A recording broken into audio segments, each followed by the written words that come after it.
I was holding off making this program because of what happened with Alex Salmond yesterday. So everybody will by now know that Alex Salmond died yesterday, and I think everyone is in a bit of shock, not knowing what is going to happen next. But I made a comment on X recently where I compared Alex Salmond to both Sir William Wallace and King Robert the Bruce. Now, the reason I made that comparison is because these three men in the history of Scotland have probably done more to unite the country than any other leaders in history, in Scotland's long history, over 1,000 years as a country. There is a difference, though, between what Alex Salmond achieved and what his two predecessors achieved back in the Middle Ages. Now, first of all, William Wallace, he was a hero who united the common people, the people who were not knights, who were not nobles, the common people, the peasants, the farmers, and led a successful army created out of that demographic. The nobility stayed out of it. They were too concerned about their English lands and their titles and so on. And in some cases, or in some ways, that is still similar today, because we still have a lot of people whose jobs and whose careers and businesses are dependent on remaining in the United Kingdom. And so there will still be an element of that. And so there is some commonality there. The second figure was Robert the Bruce. Now, Bruce was a noble. He was of the royal line in Scotland and was a competitor for the throne anyway. He took action to get rid of one of his competitors by murdering him at the beginning of his reign. But what he did was not only unite the people, but also united the nobility in such a way that the entire nation stood against an invasion. Now, what's different for the Salmond era is that the invasion had already happened. Scotland was already colonised, had been for some 3 centuries. So what Alex was trying to do was, in many ways, far more difficult than what his two historic, famous predecessors had done. Now, Salmond, for many years, and remember that I'm not going to give you chapter and verse on the man's life, everybody knows this, but what I know of him, which is the same as everybody else, I guess, is that he fought pretty much alone for many years as an MP in Westminster. He was the sole voice for independence in Westminster. And he was derided and mocked and insulted daily for years and years and years. And it wasn't until the SNP won its first Holyrood election and became a minority government that Salmond was really thrust to prominence.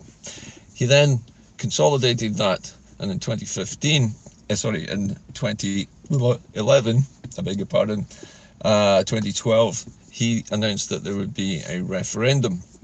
Now, he was smart enough to realise that a referendum under the United Kingdom system would be advisory, and no matter what the result, it wouldn't lead directly to independence. And so to get around that, he amazingly managed to get an agreement with David Cameron called the Edinburgh Agreement, which basically meant that if we won the referendum, then it would be self-executing, that England would then say, okay, and independence would then take effect. Now, that was probably his master stroke, because without that, the independence referendum of 2014 would have been ineffectual, and the British state would have found a way around the result, whether it had been 52% yes or whatever it was. They would have found a way to not have to give us our independence. They did that back in 1979, when the original plan for a Scottish Parliament was first put to the people successfully, and we voted for it, and the English government found a way to say that the turnout was too low and therefore it was null and void.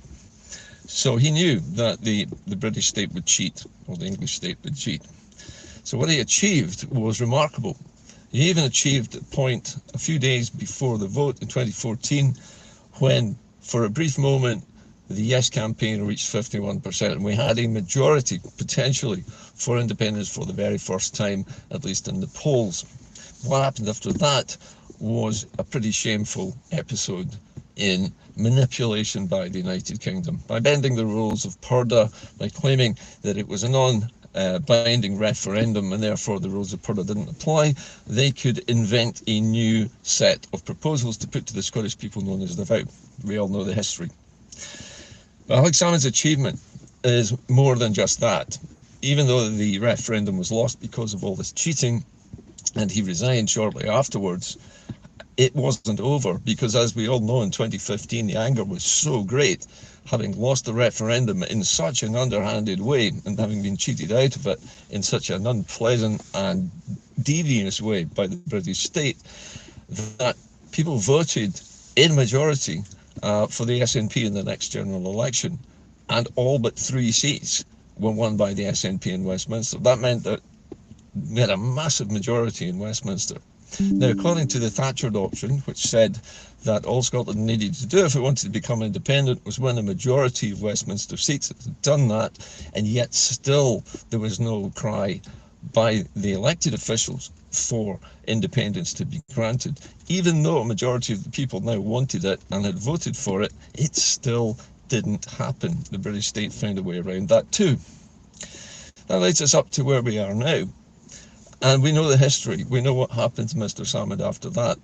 We know that he was effectively demolished by his own party from within. A cabal within the SNP plotted his downfall and trumped up charges based on the flimsiest of evidence and the most innocent of actions were blown out of proportion and turned into a court trial, where he was accused of sexual assault, rape even, and had they won that case against Mr. Salmond, we would now be basically in the same situation, but Mr. Salmond would have died in jail for a crime he hadn't committed. An innocent man would have died in jail. Now, thankfully, he won his case. He was acquitted on all charges except one which was not proven, but he was acquitted on almost all the charges by an all-female, this is important, an all-female majority of jurors, with a female judge, if I remember as well. Now, since that time, he'd been fighting to clear his name, and he was trying to bring a case against the Scottish government, suing them for basically defamation, character assassination, unfair incarceration, all kinds of things. The SNP government has been putting roadblocks in the way, trying to prevent this from happening, so he never saw the full justice that he deserved. And so, although he died an innocent man, acquitted of all charges, he never got the compensation that he deserved. In the meantime, the Unionists are crowing and gloating on social media. There are some extremely unpleasant haters out there. I have personally, in the last 24 hours, reported about 24 people for hate crimes on both on X and a lot of other social media as well, and having them investigated, having them blocked. And there are some terrible things being said about the man, which are obviously not true. But this is a badge of honour for Alex Salmond. This is what he was forced to endure while he was alive, and now it's continuing after his death. Even the BBC is joining in, people like Glenn Campbell making nasty comments about a man who can't answer back. And it is deeply unedifying and ugly what is going on at the moment in the press and on social media amongst the Scottish haters, I would call them. They're not even house jocks. These are people who hate Scotland and have to add in their profiles, they say they're proud Scots, or they're proud Scots but hate the SNP, or proud Scots but hate independence campaigners. Now, these are the haters. They're not proud Scots at all. They're proud Brits, and they're in a minority, but they're a very noisy and unpleasant minority at that. The vast majority of people in Scotland, and this has been proved out in polls over the last few years, are actually in favour of independence, have been all along, and many of them have even converted. They were swithering before, are now thinking, I don't want to be part of a union that's like this. This is disgusting, the way they treat people and the way they insult and denigrate people who We're perfectly innocent. But that's left us in a situation now where there isn't a leader left, because Nicola Sturgeon is now being investigated for crimes herself, despite being at the centre of the conspiracy to put Alex Salmond in jail. So we now have lost both of those leaders, both discredited. Well, no, to be fair, Nicola Sturgeon is the one with the cloud hanging over her and her husband. Alex Salmond's name was cleared, but since he was the leader of ALBA, he was still a threat, and therefore the Unionists are gloating now that he's gone. But it's left the independence movement without the big hitters that we used to have, or the big hitter in Alex Salmond that we used to have. But now there is an opportunity here. I know this sounds difficult to take, but there is an opportunity here for what is left of us. Now remember, what is left of us is still the same, right? We've only lost a leader. It sounds terrible to say that, but we've lost a big part of our history. But at the same time, Alex Salmond, having passed on now, leaves a hole that needs to be filled in this cause of ours. And that requires all of the remaining independence movement and parties now to get together.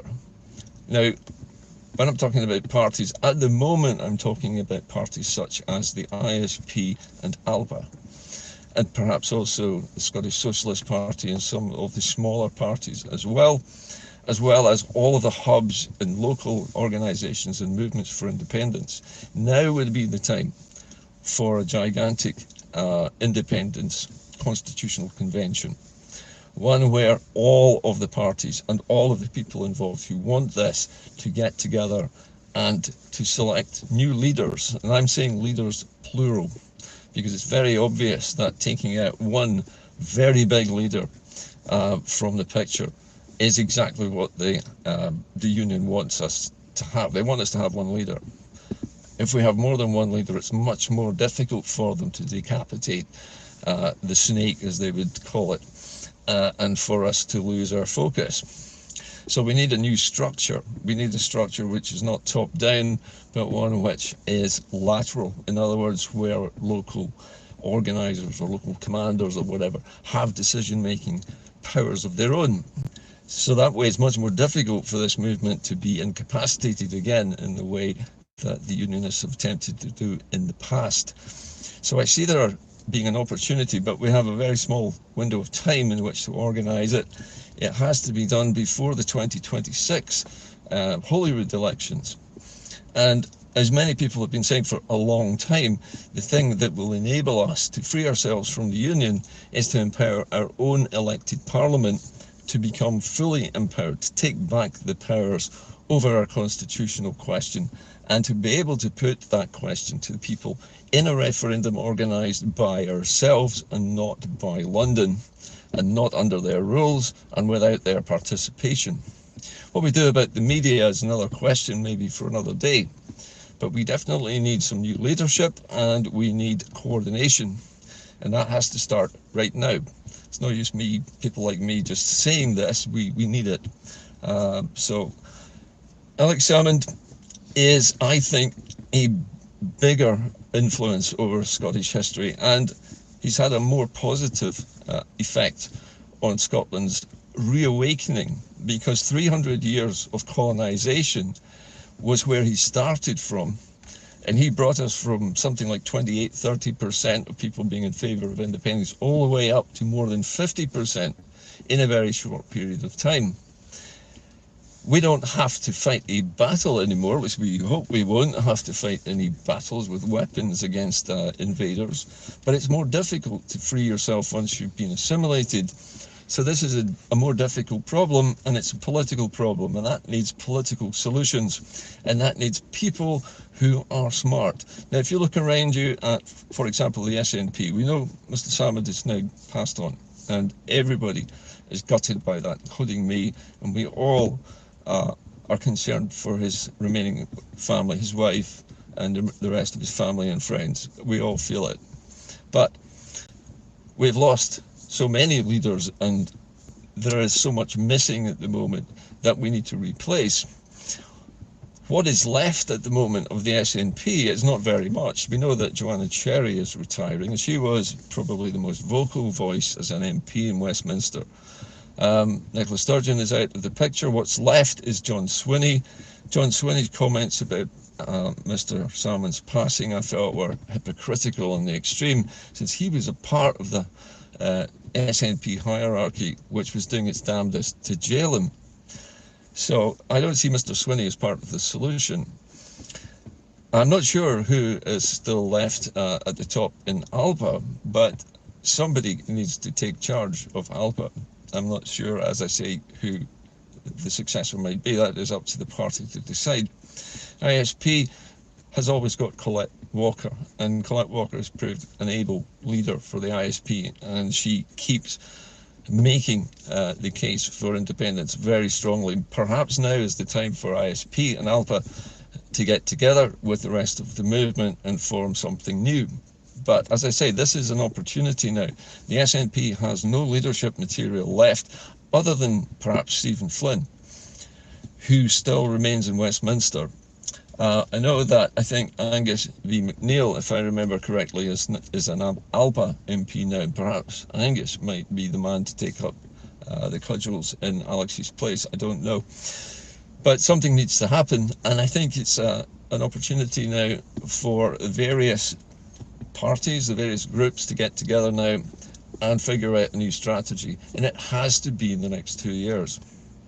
Unfortunately, we're going to be fighting against a rabidly anti-Scots BBC, which has, it has no shame at all. It's gone on to try to make fun of Alex, even the day after his death, with comments made by people like Glenn Campbell, which are shameful and absolutely inappropriate, as everybody knows, but they're disguised as some kind of polite comment. I dislike the BBC even more now than I've ever done, and I think it's high time that we organise our own channel, and that can be done as well as part of our movement. But something has to be done. Now is the opportunity for us to do it.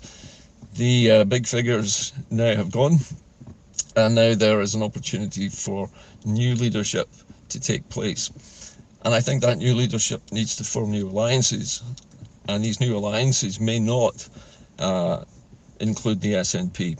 Sadly, the SNP, in terms of its party political structure at Holyrood and Westminster, has shown itself not to be a party of independence, but a party of devolution. They're even making noises now about accepting more powers, more devolved powers from the Labour Party, which is obviously waving the carrot of a near federal Britain as a way of trying to entice them to do this.